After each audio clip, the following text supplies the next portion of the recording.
Hoje, eu vi um homem apontando uma arma para outro. Uma arma apontada. Um objeto feito para perfurar a pele. Para rasgar o órgão. Para alojar uma bala no osso branco. Hoje, eu vi. Era prateada a arma. Grande. Hoje eu vi um homem apontando uma arma para outro. Ali. Na minha frente. Na minha cara. Uma arma. Apontada. Desejante de sangue. Uma arma carregada de espinhos. Meu corpo tremeu. A arma brilhava. A arma reluzente matadora de homens. Uma arma .38 vezes 30 anos sem nunca ter visto nada igual. Uma arma que brilhava e ofuscava os olhos.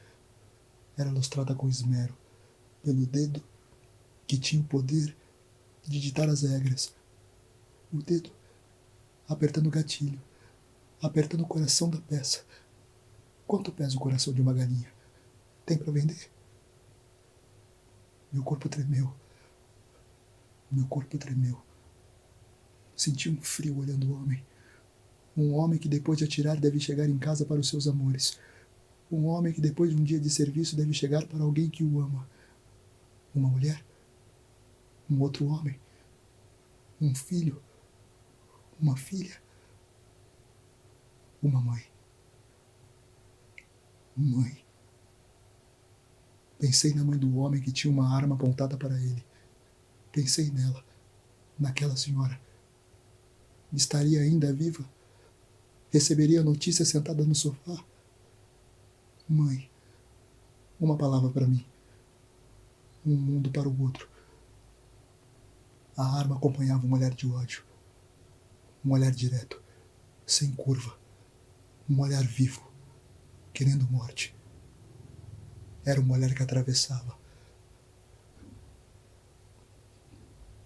Tentei não olhar diretamente para aqueles olhos. Olhos de certeza. Eu vi o olhar. Eu vi o rosto do homem que apontava a arma. Era o dono do mundo. Sua certeza transpirava. O braço, apontado para longe. A arma, como ponta de lança. O olho, buscando o outro homem. Não havia paredes. Não havia muros. Havia um campo aberto. Um alvo certo. O homem. O homem olhava para trás como que ia dizer que não era ele. Como que ia dizer que não era ele o destinatário daquela bala. O homem dizia que não era ele o destino daquele ódio. O homem dizia que não. Mas o não era ouvido. Ele pensou em correr, mas calculou que não daria tempo. Ele pensou em combater, mas estava em desvantagem. O homem-alvo, o que ele era agora, era frágil. O homem-alvo não tinha roupas bonitas, nem um tênis bom. Não tinha um relógio de marca. Era apenas um número. Era mais um. Ele tinha os olhos de uma criança esperando o pai. Ele tinha os olhos de um menino que espera o dia inteiro para jogar futebol. O homem-alvo olhava para todos os lados, como que se apegar a algo que pudesse livrá-lo de ser o alvo. Mas havia uma mira nele. Ele estava ali. Viveu aquele dia todo para chegar àquele momento. O homem com a arma na mão. O homem-alvo. E eu. Estávamos vivendo a mesma situação. Nos cruzamos naquele dia, naquele horário. O homem-alvo parecia comigo. Tinha a cor do meu cabelo. O cabelo igual ao meu. As roupas iguais às minhas. Parecia comigo. Falava igual a mim. Pensava igual a mim. Andava do jeito que eu ando. E também tinha sangue correndo pelas veias. Mas estava de frente com uma bala engatilhada. Eu estava ali. Fui designado para presenciar aquela história. Outros a teriam coescrito. Outros teriam feito o que eu não fiz. Outros não estariam pensando como estou aqui. Acontece. que eu vi um homem apontando uma arma para outro homem. Meu mundo fez um rasgo e eu caí o universo afora. Meu mundo rasgou. Foi como se um buraco abrisse dentro de mim e eu caísse para dentro, para onde ninguém poderia me ajudar. Eu não sei, mas algo em mim mudou. Uma sensação de incapacidade, uma sensação de não poder fazer nada. Foi um momento que durou muito tempo. Eu não sei quanto tempo estou preso a essa situação. Eu não sei quanto tempo isso vai durar. O tempo estancou. Eu estava assistindo a algo que eu já vi várias vezes na televisão. Só que ali era real. Era concreto. Não havia tempo para mudar de canal. O tempo emperrou. Não andava. Eu estava preso num vórtice maldito e aquilo acontecia com verdade na minha frente. Não era possível recuar. Fugir da situação, ela estava ali.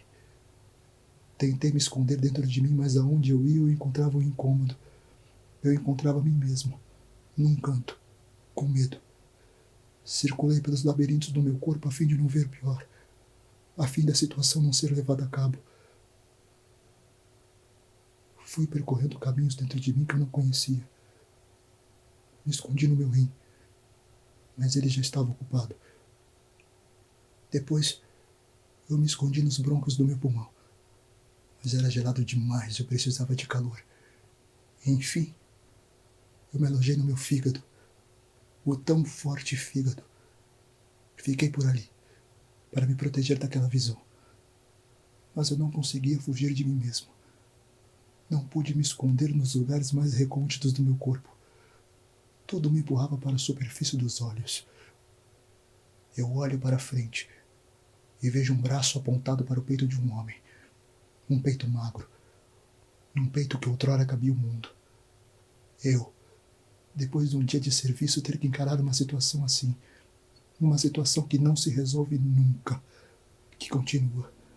Que continua. Continua. Aquele lugar que nós três estávamos se misturava ao negro do universo. Era um lugar sem esquinas, sem curvas. Eu não sei como fui parar ali. Não era para eu estar andando por ali. Quase nunca faço isso. Foi um acaso. Eu resolvi descer numa outra estação e andar até em casa. Eu decidi descer ali porque eu estava bem para caminhar. O clima estava agradável e a ideia me parecia boa.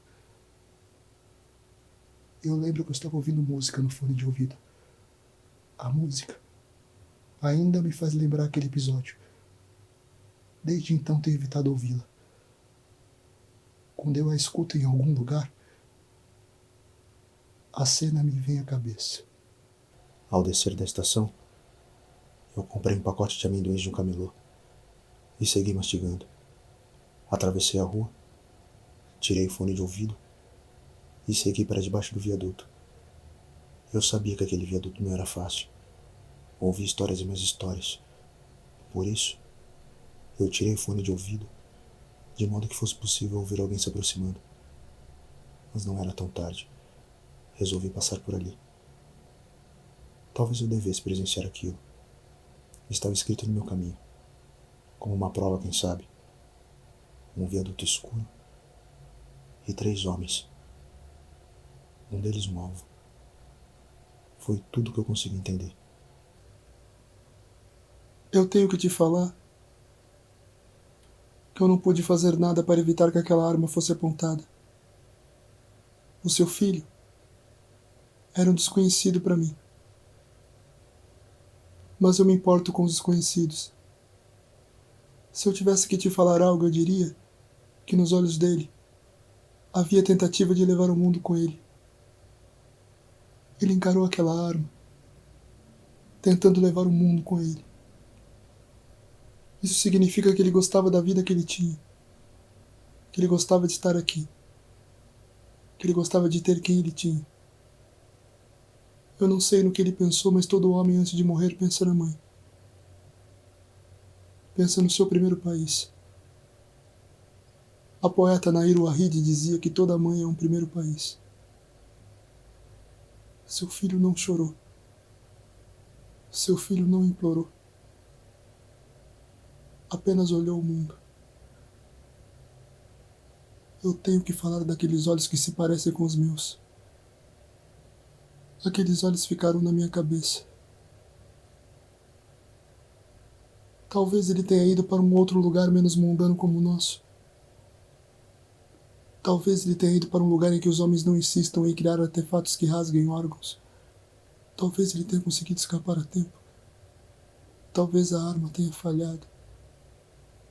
Talvez a senhora leve um tempo para entender ou até não entenda nunca, mas o seu filho tinha vida. Eu vi. Vida. Naqueles olhos. Penso agora que a senhora poderia ser a minha mãe. Os seus cabelos brancos escondidos pela tinta. O seu olhar fundo e suas mãos grossas de tanto trabalho, a senhora parece comigo. Eu sou um pouco a senhora e um pouco seu filho. O olho do seu filho é igual ao meu. O seu filho é um pouco cada menino que ainda vai nascer. Cada menino que brinca por aí. Cada menino que ainda não descobriu como viver. O seu filho é um pouco tudo que há por aí nas pessoas. O seu filho é um pouco você e um pouco eu. Não te falo isso para a senhora ter esperança. Apenas pode ser um momento em que meus sentidos tenham falhado, mas há uma chance. Sabemos o que acontece quando alguém aponta uma arma para outro homem, mas meus sentidos não captaram nada naquele momento. Eu não ouvi um barulho. Mas talvez seja apenas o meu ouvido. Não vi um corpo desabar. Mas talvez seja apenas a minha visão falha. Eu não senti uma alma deixando um corpo. Mas talvez seja apenas a minha sensibilidade. Eu não quero te matar com a dúvida. Apenas preciso dizer que eu não tenho como lembrança do seu filho alguém ensanguentado que implorou para viver. Lembro-me dele firme e em pé, encarando aquele homem com os olhos vivos. Eu lembro do seu rosto firme, sua pele rígida e dos seus olhos grandes. Se eu fosse forte, eu saberia o que teria acontecido logo no momento seguinte. Mas eu não consegui manter a minha postura quando a arma brilhou para mim. É que a imagem de um homem apontando uma arma para outro homem é das coisas mais fortes que eu já presenciei. A iminência de um rasgo na pele. A iminência de um fim. A iminência de um choro. A iminência de uma mãe desolada.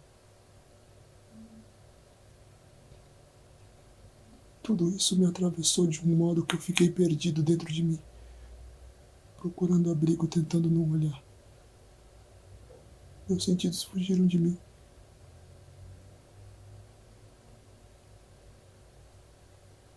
Para terminar,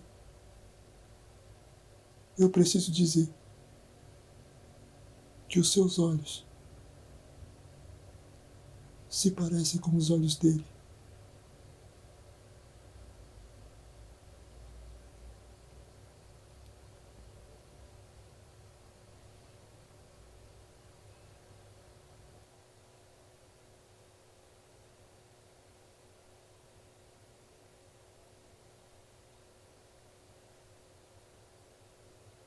Eu vi um homem apontando uma arma para outro e eu não fiz nada. Eu não tentei evitar o pior. Minhas pernas se fixaram no chão quando os meus joelhos tremeram. Eu não consegui me mover. O que se pode fazer? Eu estava lá, olhando aquela arma brilhando e nada passava pela minha cabeça. Eu travei. Minha mente só processava aquilo. O horror. Que poderia ser? Um homem. Eu não me coloquei no lugar do outro. Eu apenas quis sair dali, quis sumir. Mas meu corpo não obedecia. Eu paralisei. E olhei com os olhos grandes os 2 homens. Os meus amigos dizem: mas o que você podia fazer? Eu penso e não chego a nenhuma conclusão. É uma pergunta que anda em círculos dentro da minha cabeça. É uma pergunta que não se cansa nunca de martelar. Eu não fiz nada. Só olhei para o brilho daquela arma. Aquele brilho que quase cegou as minhas vistas. Era um brilho que sabia que brilhava. Era um pedaço do inferno de tão insistente. Nenhuma ação. Nenhum grito. Nada. Eu apenas olhava para a frente e percebi que eu não deveria estar ali. Hoje eu penso: e se fosse outro ali? O que teria feito? Será que também sucumbiria como eu sucumbi? Penso no meu irmão. O que ele teria feito? Será que se intrometeria? Será que tentaria resolver de um modo amigável? Meu irmão é diferente de mim. Pensa de uma forma diferente. Acredita na comunicação não violenta. Acredita que a palavra tem poder. O que ele faria naquela situação? O que o meu chefe, todo cheio de certezas, faria naquele momento? Haveria dúvidas em seu corpo? Ele sucumbiria também e se esconderia em seus órgãos como eu fiz? Ou agiria de modo a tentar solucionar? Teria certeza de conseguir um acordo? Qual acordo se consegue em uma situação assim? O que o presidente da República sozinho faria ali naquele momento? O que o meu escritor favorito faria? O que a minha mãe faria? Eu penso nisso e parece que todos agiriam de uma forma melhor que eu. Que todos teriam sangue frio e cabeça boa. Eu não fiz nada. E terei que conviver com isso. Olhei de perto, mas meu corpo paralisou. Meu corpo ficou frágil perante a situação. Agora, pensando diante da arma, todos os homens são iguais.